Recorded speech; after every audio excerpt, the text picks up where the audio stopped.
Hello बच्चों, कैसे हैं आप लोग। उम्मीद है आप लोग बहुत बढ़िया होंगे। स्वागत है आपका आज के वीडियो में। आज हम लोग बात करने वाले हैं हमारी नींद कविता की, जिसके लेखक हैं वीरेन डंगवाल। वीरेन डंगवाल एक गजब के लेखक हैं। वीरेन डंगवाल अपनी इस कविता में इस बात की चर्चा करते हैं कि जो हम छोटी सी नींद लेते हैं उस नींद के दौरान क्या क्या हो जाता है, कवि इस कविता में बताते हैं। तो हमारी नींद कविता में कवि के एक छोटी सी नींद के दौरान जो है क्या क्या घटनाएं घटित हुई उसकी व्याख्या करेंगे आज हम लोग। देखिए, कवि कहते हैं, मेरी नींद के दौरान कुछ इंच बढ़ गए पेड़, कुछ सूत पौधे। माने कवि के नींद के दौरान जो है कुछ इंच बढ़ गए पेड़, यानी कुछ इंच पेड़ बढ़ गए, कुछ सूत पौधे भी बढ़ गए।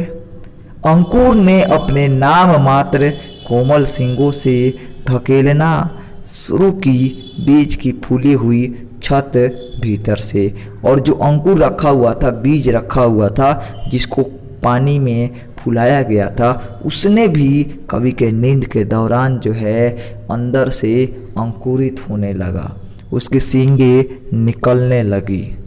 तो एग्जाम में पूछने पर भावार्थ कैसे लिखेंगे कि सबसे पहले तो लिख देंगे कि ये पंक्तियाँ कहाँ से ली गई है और किस पाठ से ली गई है, इसके लेखक कौन है। उसके बाद लिखेंगे, कवि कहते हैं कि मनुष्य सुविधा भोगी बनकर आराम की नींद सोता है, लेकिन प्रकृति विकास क्रम को अनवरत जारी रखती है। हमारे नींद के दौरान कुछ इंच पेड़ तथा कुछ सूत पौधे बढ़ जाते हैं, बीज अंकुरित होकर अपनी कोंपलों को धकेलना शुरू कर देता है। आगे देखिए, अगली पंक्ति है, एक मक्खी का जीवन क्रम पूरा हुआ। मतलब हमारे सोने के समय एक मक्खी का जीवन क्रम पूरा हो गया और हम सोकर ऐसे ही व्यर्थ बिता देते हैं। कई शिशु पैदा हो गए और उनमें से कई तो मारे भी गए, दंगे, आगजनी और बमबारी में।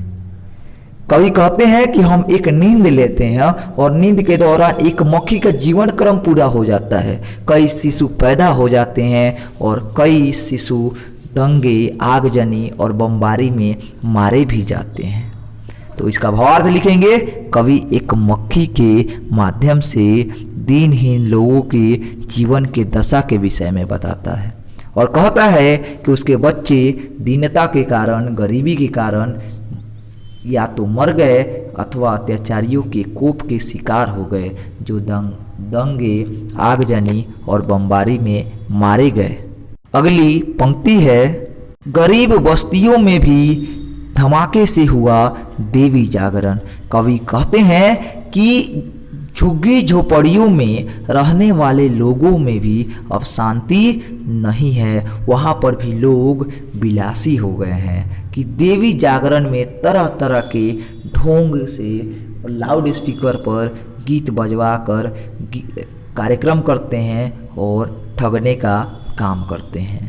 तो भावार्थ लिखेंगे, कवि कहते हैं कि जहाँ झुग्गी झोपड़ियों में रहने वाले गरीब लोग हैं, जो केवल किसी तरह से अपने पेट की आग शांत करने की अपेक्षा कुछ नहीं जानते हैं, वहाँ भी विलासी लोग देवी जागरण तथा अन्य ढोंगी कार्यक्रम की आड़ में लाउड स्पीकर बजवाकर ठगने का कार्य करते हैं।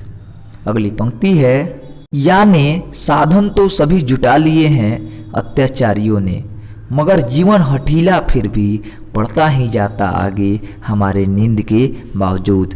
कवि कहते हैं कि अत्याचारी लोगों ने सारे साधन जुटा लिए हैं, लेकिन समय है कि अभी भी रुकता नहीं है।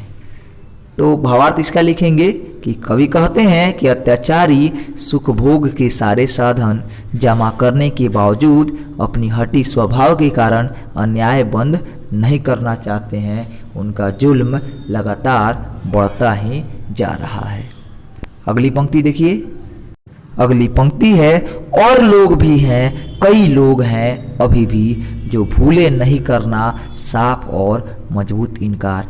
मतलब आज भी ऐसे कई लोग हैं जो अपनी सुख सुविधा को त्याग नहीं करना चाहते और जनता पर जुल्म करते रहते हैं, लेकिन आज भी वैसे लोग जो है इस बात से इनकार नहीं करते कि हम जनता का विरोध करते हैं, जनता का विरोध करने से वे इनकार नहीं करते हैं।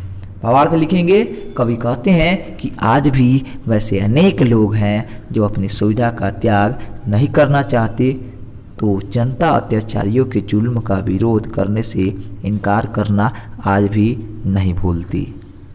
तो ये थी कविता हमारी नींद के दौरान, हमारी नींद। तो आशा करते हैं यह कविता आपको पसंद आई होगी और हमारी नींद के दौरान क्या क्या घट जाता होगा। कवि इस कविता से लोगों को जागरूक करना चाहते हैं। तो आज के वीडियो में रहने देंगे, बस इतना ही। बहुत बहुत धन्यवाद।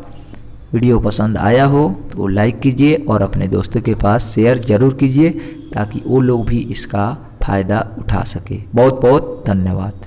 मिलते हैं फिर अगले वीडियो में।